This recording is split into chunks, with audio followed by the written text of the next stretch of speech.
can you do me the favor of introducing yourself and tell us a bit who you are?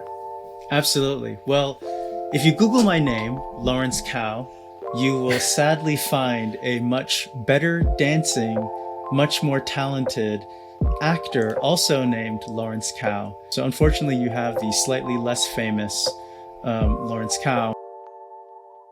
Hello everyone and welcome back to another episode of Geek Peek. Today I'm talking with Lawrence Kao. He is the co-founder of the companion app and Stargate AI, a nerd, a Stargate fan just like me. This conversation was so much fun. I enjoyed talking to him so much. Just a caveat before we get into the conversation though. I did have some more technical issues in this conversation, but this intro is proof that those are solved.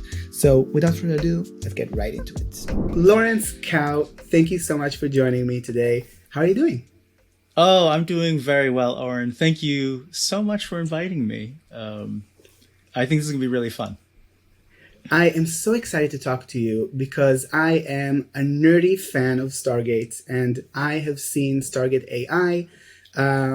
I still have, I think, one more Stargate AI that I need to finish. But I am so excited to dive into that, into talking about the companion, which is like the platform that hosts this mini series. But first, before we head into it, many people in my audience probably don't even know who you are. So can you do me the favor of introducing yourself and tell us a bit who you are? Absolutely. Well, if you Google my name, Lawrence Kao, you will sadly find a much better dancing, much more talented actor also named Lawrence Kao. And, uniquely, we also both went to the same university, roughly at the same exact time. In fact, my email address, I don't remember back in the day, was something like LKAO at, the university. And his was like LCKAO or something like that because we're so intertwined. So unfortunately, you have the slightly less famous Lawrence Kao, but hopefully equally fun and an exciting Lawrence Kao. I grew up in Southern California. I currently live in London, but I've had the pleasure of moving around and living all over the world. I lived in Mumbai for a little while when I was starting a fashion company, like an e-commerce fashion company. I've lived in Taiwan to learn art and photography and to learn about philosophy. And obviously I live now here in the UK and I've been here for, nearly 16 years now, I think. Yeah. Wow. That is a really interesting background. There's a lot to go into even before we talk about the things we're here to talk about. Yeah, sure. Sure. So you have like a bit of an entrepreneurial past.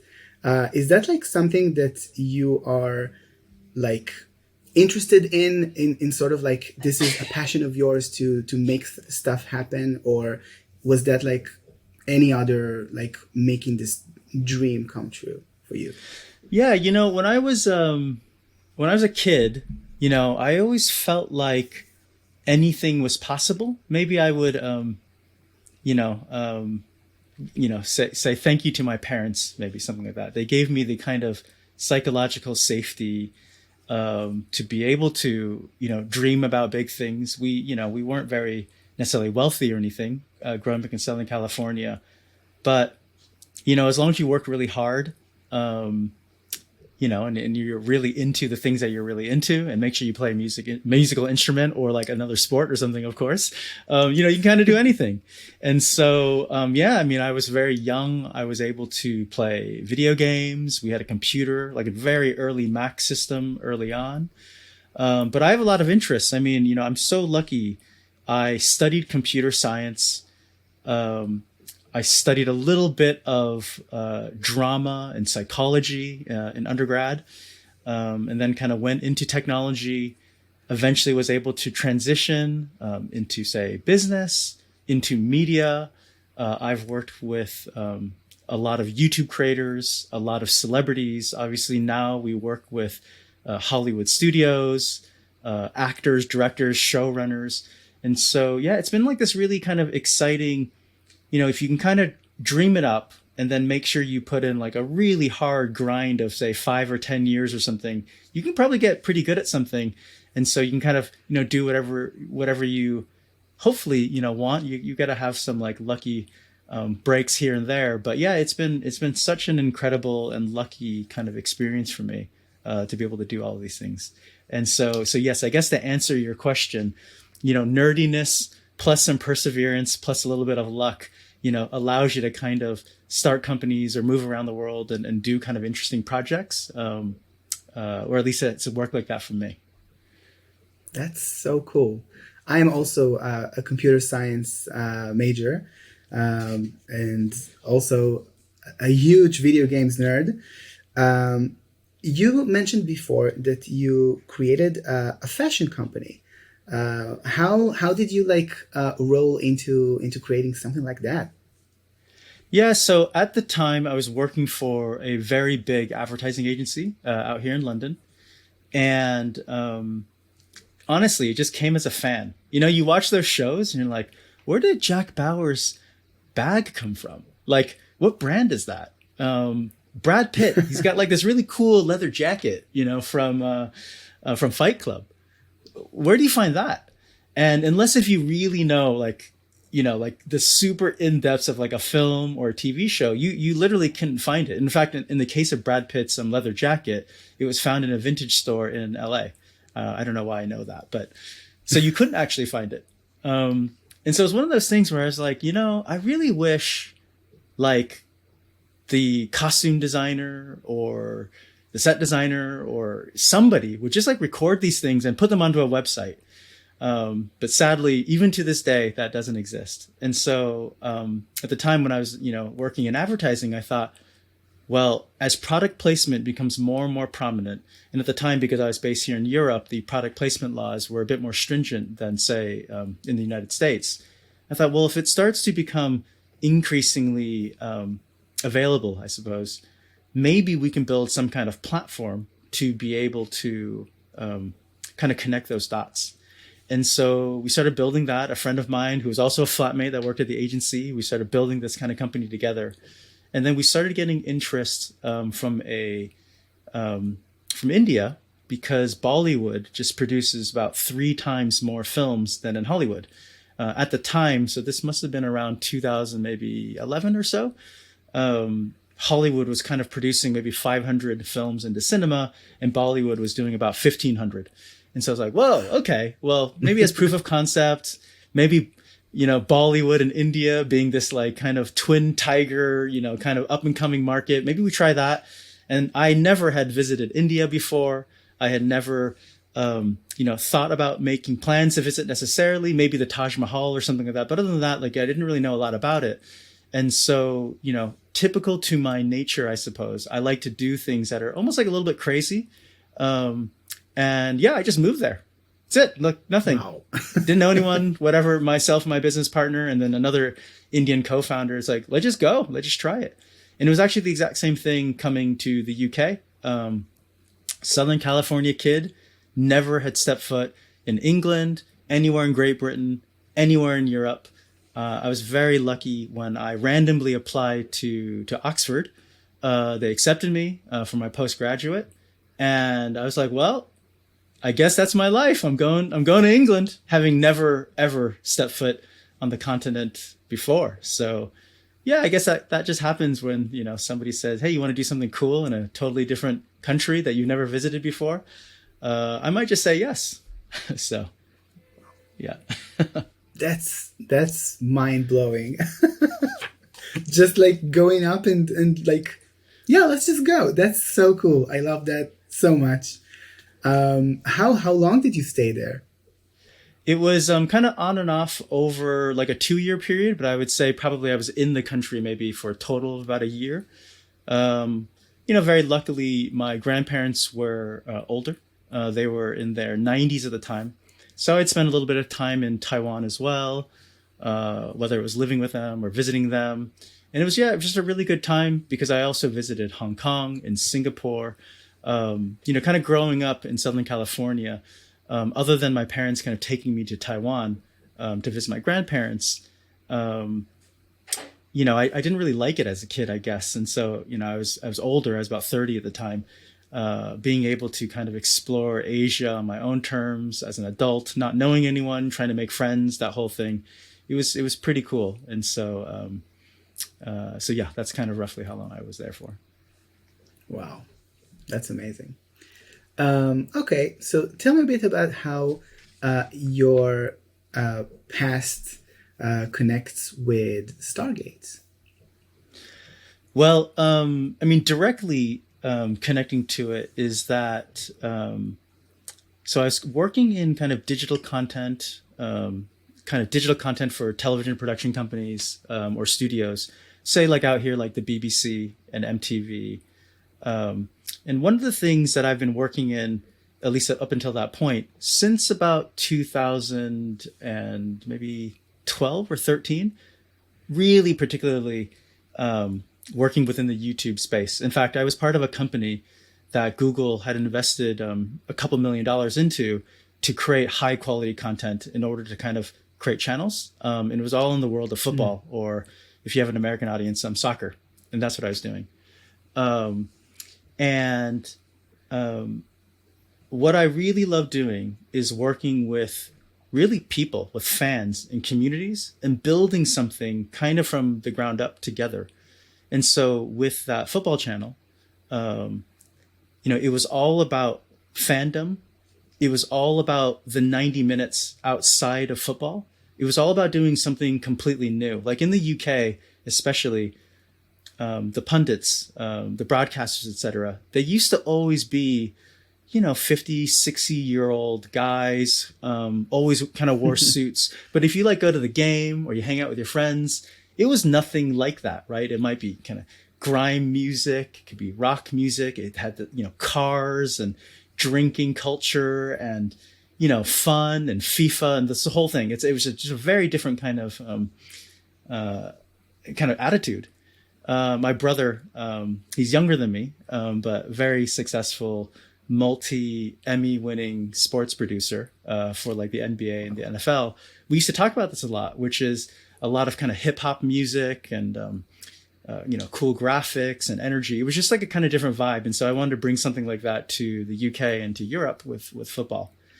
So I explain all that because, over time, I started developing more and more programs all around those kind of things. So I'm really into photography. So I made a travel photography show for the BBC. It was the first ever digital series commission. My business partner, as part of the companion, Nick, kind of has been with me this entire journey. He was actually the first ever employee at YouTube when Google bought YouTube like years ago. That's actually how we met, through this kind of YouTube channel. He was like, wow, you seem to be doing something very different kind of in the YouTube space. Maybe we can work together one day. And so we kept doing those kind of things. And eventually, MGM, the studio, had asked us, look, you're doing this kind of thing that's interesting where, you're effectively working with younger talent, YouTube creators. You're looking at like, well, how do audiences really like these kind of things and grow those kind of communities together? Could you do something similar, but for maybe not a celebrity necessarily, or a YouTuber or an influencer, but maybe for a property, maybe something like Stargate as an example. And so that's how we first started working, or at least I first started working with Stargate as a consultant. And then over time, we thought, you know what, this could be really cool. Maybe we can do something like this for Stargate, but also things that I love, like in addition to it, like Firefly or The Expanse or Marvel, or, just lots of stuff. I grew up just loving all, any kind of gaming and science fiction and fantasy and all that kind of stuff. Why don't we try that? And so that's really how the companion, and then, eventually a Stargate AI kind of thing was born. Wow, that's amazing. But did you know Stargate and love Stargate before you started working for the property? Were you a fan of the show? Yeah, I kind of came to Stargate a little bit late. I definitely didn't watch it during its first syndicated run because it was on. I think it was on Showtime, and so we didn't have cable as a kid. But eventually, when it kind Mm. of went on to Sci-Fi, I definitely watched that.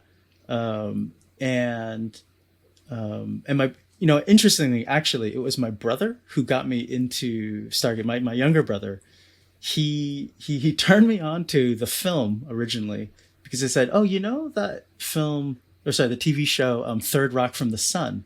That guy's in the movie. I think his name is French Stewart." And so I was like, "Okay, cool. Like, yeah, we can kind of check that out." And so, yeah, that's kind of how I first got into the film. And then later, I remember seeing there was a Stargate TV series. Never was able to watch it, and then was able to, kind of start picking it up in the background. And then, yeah, interestingly, once we knew we are going to be potentially working on Stargate, it wasn't like it was given or anything like that. I started going crazy and obviously binged watched everything. And so yeah, I've definitely seen Stargate, but yeah, no, I didn't necessarily grow up with it, as it was kind of on air at the same time. That's so cool. I have been like in the same kind of boat. Like I also had, I didn't watch Stargate like as a kid or something. I actually only got into Stargate when Stargate Atlantis started Right. running in the early 2000s. And then after I saw like I think the first season of it, then I was like, okay, but there's like 10 seasons of Yeah. SG1 that I haven't watched yet. So now I need to go watch that because I need to understand. It was a whole thing. But since then I was like, okay, I'm hooked. I'm locked in. I'm following like anything. But yeah, some things just didn't air here, so I had to like watch them when I was visiting my brother in the United States. Like he used to live there. So Universe, for example, Stargate Universe was one thing I didn't watch only until I visited my brother and like binged it like Yeah. when I was there because it just wasn't here. Um, but yeah, that's so cool. But I want to like backtrack a little bit because we glossed over like the fact that you co-founded the companion. Like we like streamed into talking about your work there. But I do want to ask you like what was the driving force for you and for your partner for like making this thing, like making this platform.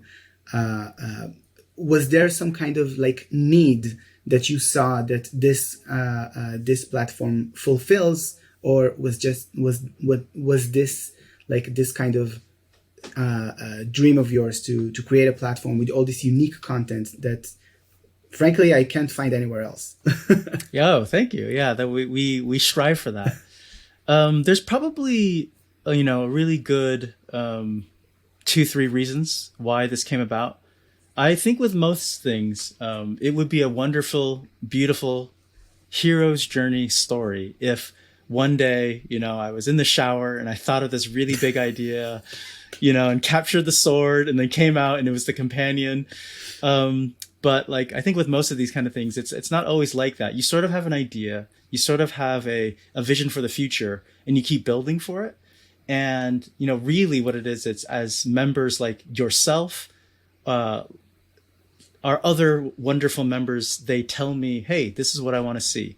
This is what I think the companion should be." It actually grows and adapts with them. So, um, I think it'd be too much credit if it was to say the companion, what it is today, like I had this idea this whole time. But a couple of factors.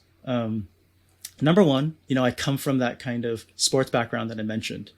And in that world, in sports, you go to these, and I love basketball, so that's probably the best kind of example. But you go to like growing up in LA, you go to the Great Western Forum and then later the Staples Center. I think now it's called Crypto Arena. There's literally clubs. Like fans dress as if they're going to a club for like say a Lakers game. And it's Hollywood and it's style and it's just this, there's auctions and memorabilia. It's all this kind of stuff that, you're kind of familiar with. You have magazines, legacy magazines like Sports Illustrated, or you have newer publications like The Athletic, incredibly high quality, incredibly localized or personalized stories. And then you can kind of see that also in, say, music, fashion. You have Fashion Week, and you've got Vogue, and you have all these kind of other amazing kind of publications or events. And kind of like in the world of, say, sci-fi, maybe to a certain degree, gaming and Comic-Cons.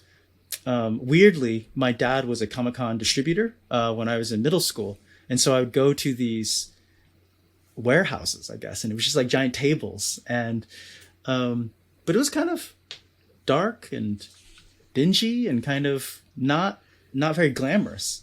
And yet the biggest shows, the biggest movies, like across the board, has always been science fiction and or fantasy. Video games is literally the number one form of entertainment in terms of like sales. But kind of like the surrounding world behind it, around it is not quite like, say, where sports was. So that was like one driving force, which is, if I can bring a little bit of that, football, NBA kind of quality to science fiction and anything in the geek related world, I think that'd be really cool. And hopefully we can do that. And so that's why, hopefully, where the kind of quality of the content comes in, we are relaunching our website like literally in about 2 weeks or so right now.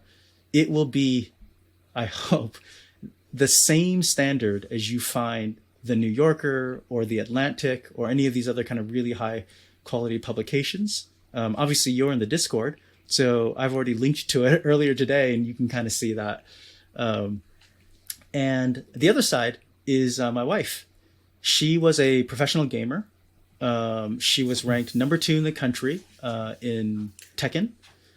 But she sadly quit, unfortunately, because of the abuse she used to get. She later moved on and she worked for Rocksteady on the Batman video games. She's BAFTA nominated. And even to this day, if you find videos of Batman and she's in it, you know what YouTube comments can be like. It's pretty terrible. And so that's like one thing about the internet that I've always, wished was better. Very early days when I was on the internet, like AOL message boards, I met, it's probably quite dangerous, but I would like message people and be like, hey, you're into this? I'm into this. Should we like meet up at the park? But like, we weren't really sure. And yeah, and I have friends that we just met because they lived in Pasadena and I lived in Irvine at the time, and we met up. And, if there was a way to create like a safer, a better environment for somebody like my wife, as an example, that would be pretty cool. And so the companion on the other side, and the reason why I think you're still new to our community, but you'll find that there is zero trolling. There's no negativity. It's not that you can't disagree on a topic or anything, but we've been able to cultivate and we've been able to bring in just really, really nice people, like really nice people to form this kind of community. One thing that a lot of people say that's really annoying is like, oh, like there's a subscription or there's this like impenetrable paywall. Like I can't get over this thing. And we're blocking people out. Well, the reality is I currently don't have a better solution. But, if you're on like an annual subscription, it's probably something like $5 a month or around that kind of price. For something quite inexpensive, you're able to basically keep trolls out. People don't really like to pay money to go be mean somewhere. And so that's one thing. And then the other thing is it is a membership. And if you're an asshole, we're just going to kick you out. It's never actually happened before. But like, I'm not the free internet. Like, we just want cool people in here. And so that's kind of another thing that we're trying here with this. I wish we can find another way to do that. That might not be a subscription or a paywall because, times are tough. I totally get that. I know, people are losing their jobs, etc. But right now, for a few bucks a month, you can get high quality content You can do it worry-free, judgment-free, inside a safe space. And because of that, we've been able to help a lot of members who ordinarily either just don't have other geek friends for the first time connect. Other times they've been too nervous to go to conventions. And so our virtual events like Stargate AI, they've been able to comment and participate in the chat. And, you'll never get any kind of flaming or anything like that right now, because it's, still just within, couple thousand people of, cool, nice people, I guess. So those are like kind of some of the reasons how the companion came to be. Okay. I love that. The fact that you mentioned that one of the core tenets is cultivate a community, which is like accepting and like all that. I think it speaks a lot to today's like internet, in terms of like people are mean sometimes, and when you find a place such that you describe, is very rare. And I know because I am a part of another community like this, which is the community for the show that I mentioned before we started recording, Yeah. Dimension 20. By the way, for any Dimension 20 fan who is watching this when it comes out, this community is probably something you should check out. So do that in the description below. Okay, so we talked about how the companion came to be. And I think one of the questions that when creating like a new community, like a new platform, like what was your goal in like creating this? Like, did you have, I want to be like this kind of goal, I want to be in X amount of members, or I want to have X amount of content by that? Like, how did you plan it ahead? Yeah, I think a couple of things probably have happened. The first thing is, and this isn't like me inventing anything or me being super smart, but you read lots of business books. I was very lucky. I went to business school. And so Seth Godin sometimes talks about like building a community of your first 1,000 like super users or your first 1,000 members. And it's true, however your kind of first 1,000 members act and behave, that sort of becomes the personality of the community. It's quite hard to change them or change the makeup of it at that point. And so, early on, in order to create a safe place for my wife or somebody like my wife, I thought, well, we have to try to find a way to attract as many women as possible, knowing that online, they might not want to speak or talk. If they're playing a game, they won't have their mic on. It's quite hard to attract that kind of group. What I didn't want to do is create a companion where everything was like super stereotypical, like pink and like you should come in and that kind of thing either. That kind of doesn't make sense because it sort of disrespects her as well, because she just likes these shows the way these shows are. It's not like you have to make them, pink or something to try to attract women. And so one thing I started thinking about was, why don't we attract the right kind of people? Could be women, could be men, could be anything, but they kind of share the same values. And you do that through programming. That's what I was thinking. You do that through the types of articles, the types of events, the type of podcasts that you commission or that you produce. And one of the really pivotal ones was with Amanda Tapping, who plays Sam Carter on Stargate. She saw what we were doing and she really liked and shares the same kind of values, where the internet has kind of become a mean place sometimes. And what we were doing was, creating much more open, accepting, positive kind of content. So we created an event with her called Amanda Tapping, Uplifting Women in Film and Television. And it was about her career transitioning from an actress. We talked about Stargate, and then, into behind the scenes, where she's now becoming a very, very amazing producer and director, working on all sorts of series like, I think there's like a new one she's filming right now, literally for I think maybe Disney Plus or something like that. I think she posts about it on Instagram. And And just by reputation from people that I've met, she is one of the hardest working, smartest, and nicest people kind of in that Vancouver, television area. So anyway, we put on this event knowing that, yeah, there'll be lots of guys and there'll be lots of girls and lots of, just anyone who's supportive of that kind of side of things. And so, yeah, it wasn't anything overt like, oh, you can't come in, because you're a guy or anything. It was just more like, hey, if you're really into filmmaking and you want to learn from a female director producer now, come in. And that's kind of how we started building it. And so, sometimes we probably sacrifice, say, growth of membership. Like you're asking, oh, do you have go for a target of a subscriber? Sometimes you grow a little bit slower because we try to, work really closely with the actors or the writers to tell a story that they couldn't tell anywhere else. They couldn't really tell it on, say, an IGN or GameSpot. They couldn't really, kind of go to a Vanity Fair or Vogue. It just doesn't quite fit anywhere else. And so a good example is, we've been trying to work with Christopher Judge Teal'c for over a year. Wow. And, it could be Stargate. It could be not Stargate. It could be God of War, all those kind of things. And, in the end, he said, look, there's no place for me to be able to tell stories, African-American Black stories about the struggle, the triumphs of us in Hollywood. And so that's what we ended up doing.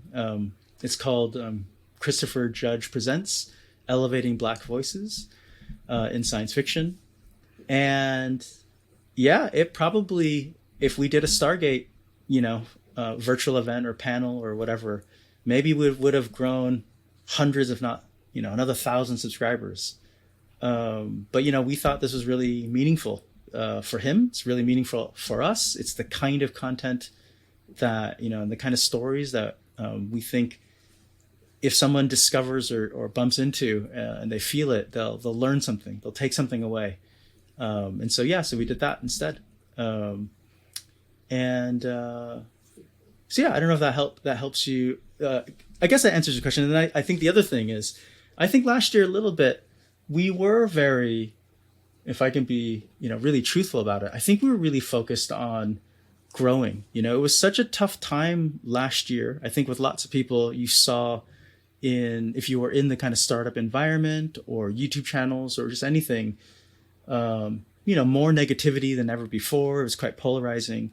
And so, I think in many ways, maybe last year we neglected some of our companions, some of our members. I wish we were able to do even more. And so that's why, towards the end of the year, last year, as an example, we have members who are dyslexic or deal with astigmatism. They loved our articles, but couldn't really read them. And I've always knew this in the back of my mind. I wanted to address this. In fact, we even went to pizza. Like, this is how, with our members, we'll go out to, like, after a Comic-Con, so in November, we just said, stop everything you're doing. Let's do something for our members that have a tough time experiencing the content instead of just creating new things. And so we produced a whole season of audio articles. I read half of them. Rebecca, our producer, read the other half. And then we thought, you know what? It shouldn't just be reading. Maybe we could do something like even better.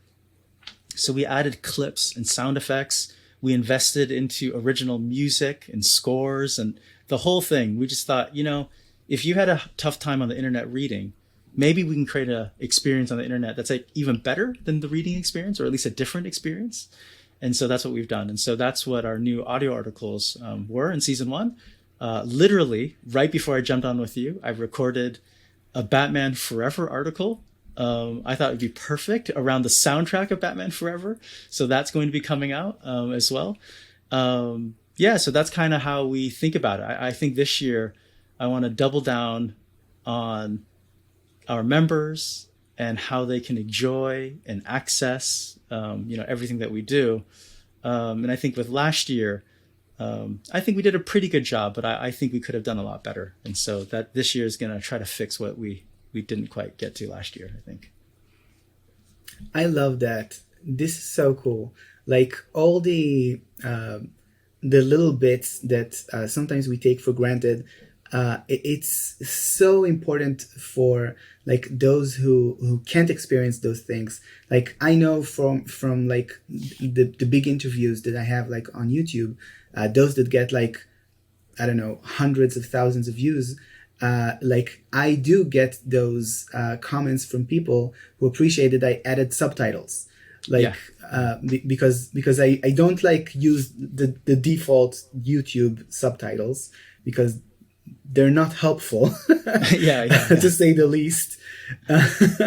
But like so I do see like how people really appreciate that, and I love that you have such a focus on that, because it just shows how much you care about like this community. That's so cool.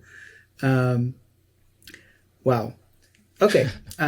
So like going from here, like how, connect me with like, okay, the companion is existing, like how does Stargate AI comes to be? Well, so Stargate AI really has a lot to do with Brad Wright, the co-creator of the television series, the showrunner. And so really it's his idea. There is actually a video where Brad and I talk about it. We Zoom from time to time. He advises us.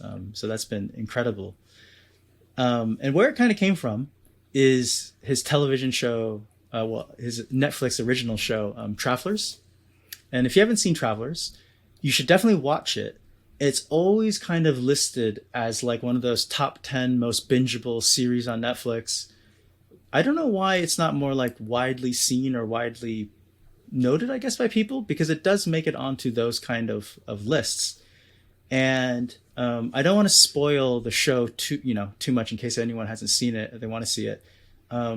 It was, I guess it was canceled in a way, or at least they had notified Brad and the team that they wouldn't continue the series after series 3, and they gave them enough opportunity to tie up all the storylines and have a satisfying ending.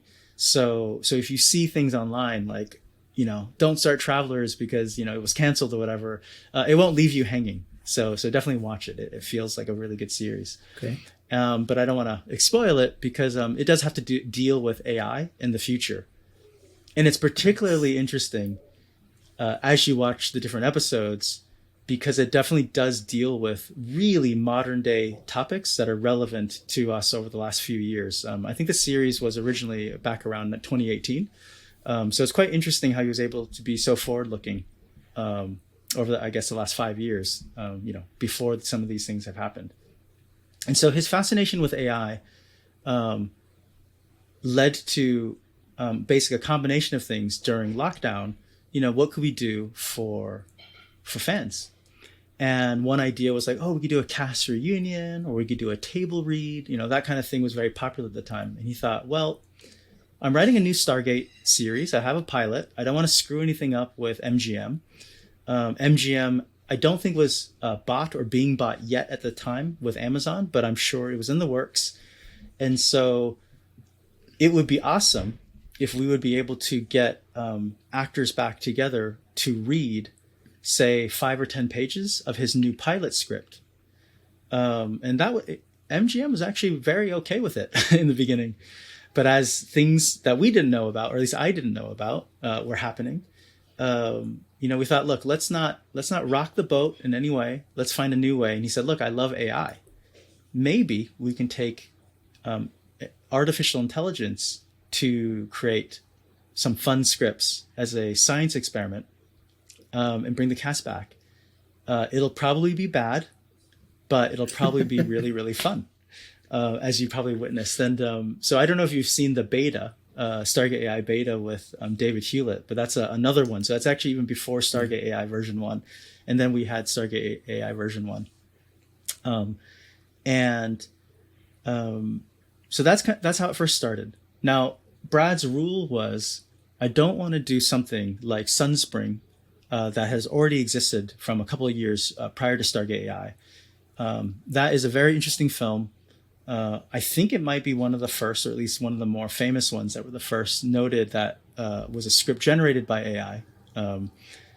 And if we're going to try this, let's try something different. Let's try something world class. Let's find like a big organization. And so all of a sudden we were going crazy, like trying to find people from IBM Watson or OpenAI, which is very famous now with ChatGPT.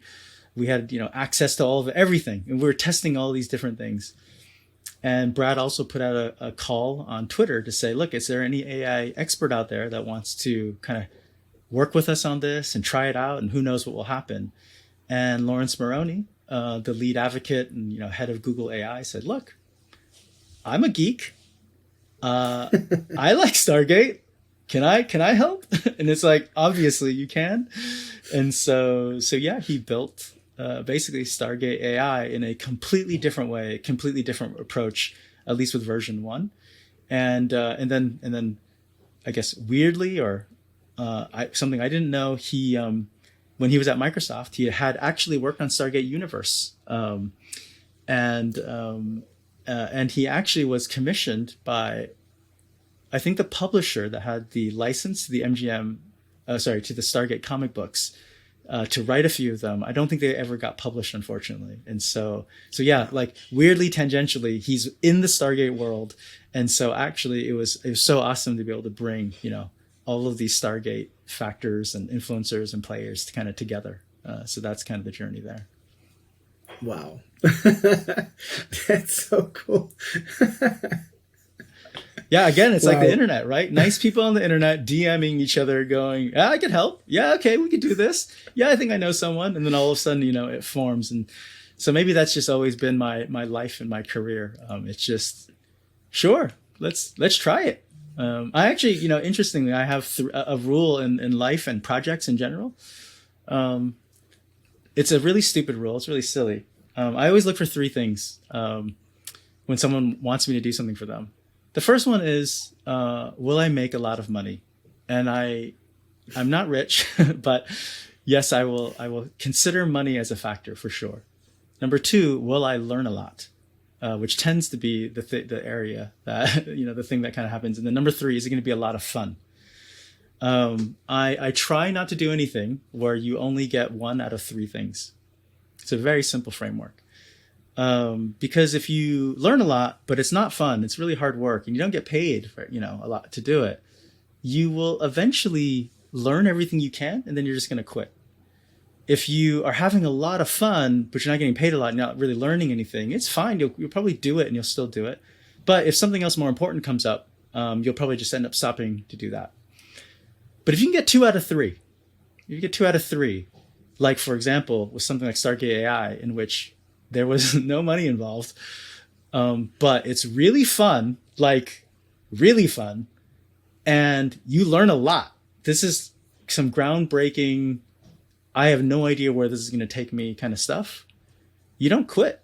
And that's why we've done, 4 of these now, because it's like, where does this keep going? Maybe this can help the next screenwriter in the future. Maybe this becomes software one day where lots of people can make their own Stargate AIs. Or maybe it's not even that advanced. Maybe they want to play Dungeons and Dragons and they actually need different kinds of scenarios and different kind of remixes and different types of storylines and different kind of,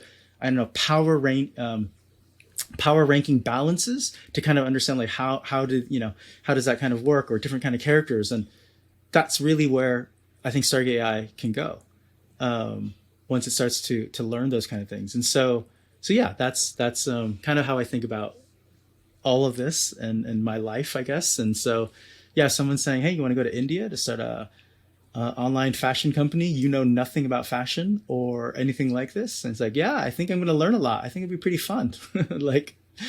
So cost me $1,000 to get a ticket, and then I was there. That's kind of how that works. That's such an inspiring worldview. That's so cool. Amazing. Okay. So we talked a bit about like Stargate AI.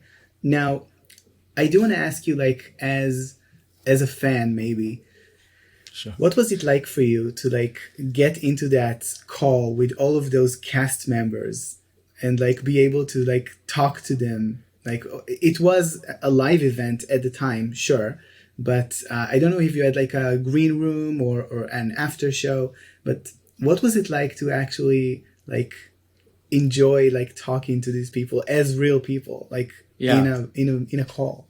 It's so weird. It's so weird. It's like probably the way I can say it. And I've been really lucky where I have already at this point, like before Stargate AI, having been able to kind of work with celebrities and athletes and that kind of thing. But it is always weird, I guess, if that makes sense. And surreal. It kind of feels like a dream. Like you know exactly what's happened. Like you were that, but it's not you. It was like a clone of you that did all these things, and then their memories like were put back into your brain. So you remember what happened, but you don't quite believe that it's happened. And I'll tell you, it actually wasn't when we were all on the same screen kind of together or in the same green room or anything like that. The weirdest thing actually happened. I was doing something work related, and Nick, my business partner, he oftentimes communicates with the actors and the talent, and he messages me. I think something like, "I just taken my daughter to swim class. Amanda Tapping has 5 minutes right now. Get onto Zoom," or it was something like that. I was like, "Huh? I don't even know what is going on."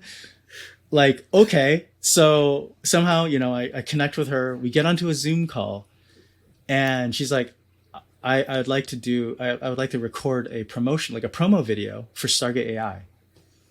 What should I do?" And it was like, well, okay. So I've got like a script up. I email it to her. She's like, "Okay, I got it. Okay, now what do I say?" Or she didn't say what I would say. I was just like, okay. And I knew she was just waiting for me to direct her. And it was like, you're literally on set. I could see you. You're in a director's trailer on set somewhere for some show, probably directing 100 people to do stuff. And you're asking me to direct you for this like silly little promo for Stargate AI. And she's just like waiting. And so I'm like, okay, this is what you say. This is how you do it. Go. And she delivers it. And of course she's amazing on the first take. And then she's waiting there and she's like, "Well, how was that? Do you need me to do it again? Maybe I was like too fast. Maybe I was too slow. Tell me what I need to do." And she was literally asking me to direct her. And I'm like thinking, whoa, this is weird. Like, well, I guess I've got to direct Amanda. And, gave her let's try it this way. Okay, let's try it slower this way. Let's try. And every time it was amazing. And yeah, that's the weirdest thing when, your heroes kind of flip sides with you, and then they expect something from you that's even better or like what they do. That's wild. That's really wild. Yeah. Wow, that's so cool. Yeah. I love that. Yeah. Okay, wow, that was an amazing conversation. I love all of the things that you do. I have one final question for you, Lawrence. Before we go into it, please tell everyone who is watching up to this point where they can find the companion, where they can find Stargate AI, and anything else you want to share. Yeah, well, so the companion, I actually, at this point, I'm not sure if everyone kind of understands exactly what we do, and it is a very new thing and ever evolving. But the companion is hopefully like the home of science fiction. It's an insider's paradise, if you will. It's a wonderful community, and it's spearheaded by, unique content. But that's just a conversation starter. I really think for some of our members, it is like finding your own people, finding your own kind of community. And so I encourage, anyone to join.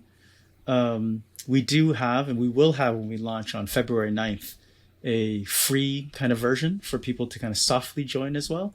And you would go to www.thecompanion.app. I would love to have the .com. I think it costs like $20,000 if we don't have that. but if enough of you join, or maybe a GoFundMe page, we can get that. Yeah, it's really much more than just content. We are doing way more audio now and podcasts, and I think the virtual events, whether it's Stargate AI or we have a Star Trek series, To Boldly Ask, where we ask Star Trek actors questions they just would never be asked at Comic-Con or conventions. So it's always kind of a unique kind of take and unique stories. Um, and yeah, or any of those kind of events. Check that out.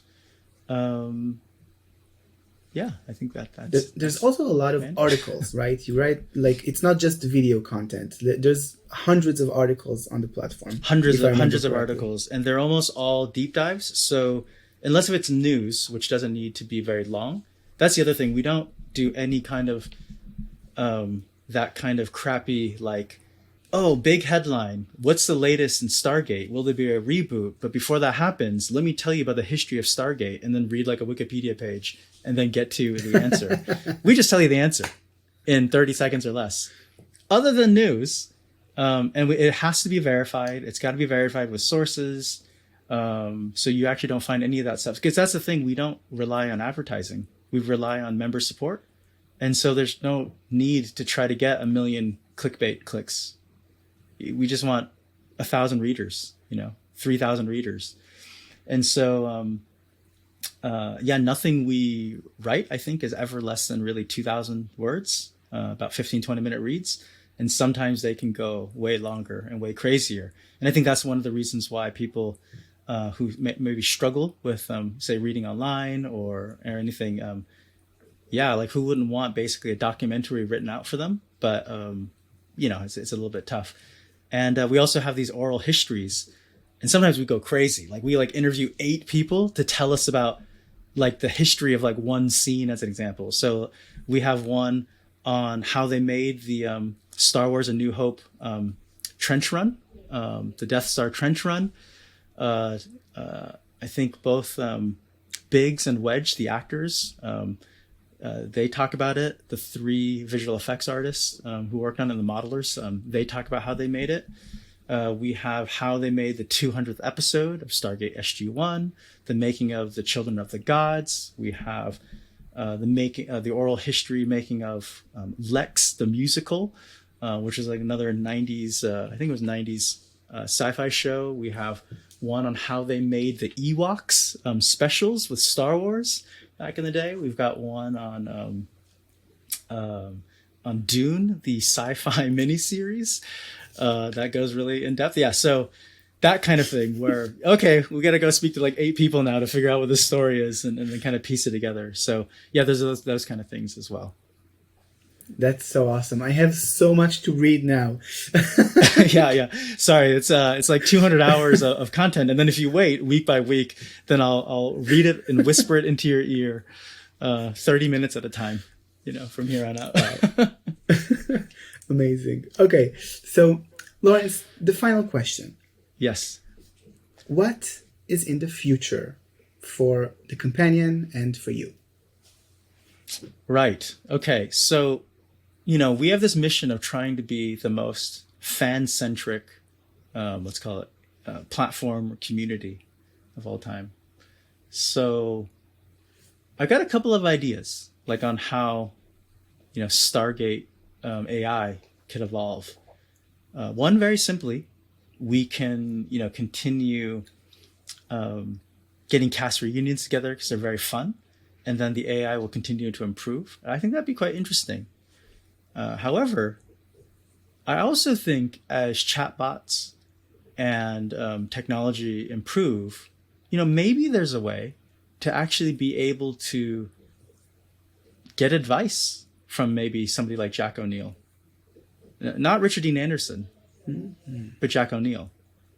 The brain of Jack O'Neill, as an example. Right? Or, Jean-Luc Picard and Earl Grey tea. How do you make the best Earl Grey tea? Well, what do you do that's slightly differently? Or maybe you want life advice from Yoda. I don't think these things are that impossible, that crazy. You got to kind of take a leap of faith. But that is well within grasp and something I'm actively thinking about and working on. But the other side of it is also connecting and creating a community with actually the actors, the directors, the producers themselves. And so, I've been working around and toying up, maybe there's a smaller group of event where 10 or 20 members could actually start to develop a relationship or learn something directly from some of these actors. And so that's another thing. We have done master classes, for example. We did a master class with Brad Wright, and he taught writing and show running. And so for the 20 people that got to join that who want to become writers, I just can't think there'd be any better person than to learn from, especially if you're a Stargate fan. We have on the site Frank Spotnitz. He taught a masterclass. We did that a bit wider for folks, about 100 people. And he literally breaks down, he's the showrunner, one of the showrunners on The X-Files. And also he created The Man in the High Castle and then other types of Netflix shows. And he actually breaks down what they did in the writer's room in The X-Files to make it one of the best shows of all time. Let alone the 90s. And so literally if you watch that, you can take what he teaches you, these like kind of producing writing cards. And so if you're into whether it's D&D to wanting to write a television script, the logic, the flow, the way to kind of create the story, it's all right there for you. We have examples for you and you can just follow along. So those are some of the things that we've been testing, and I think hopefully people will get a lot of value out of it. Hey, thanks so much for listening to this episode of Geek Peek. If you liked it, please give this video a like, as it helps it spread and reach to more people. And if you want to listen to the next one, it's right here. See you there.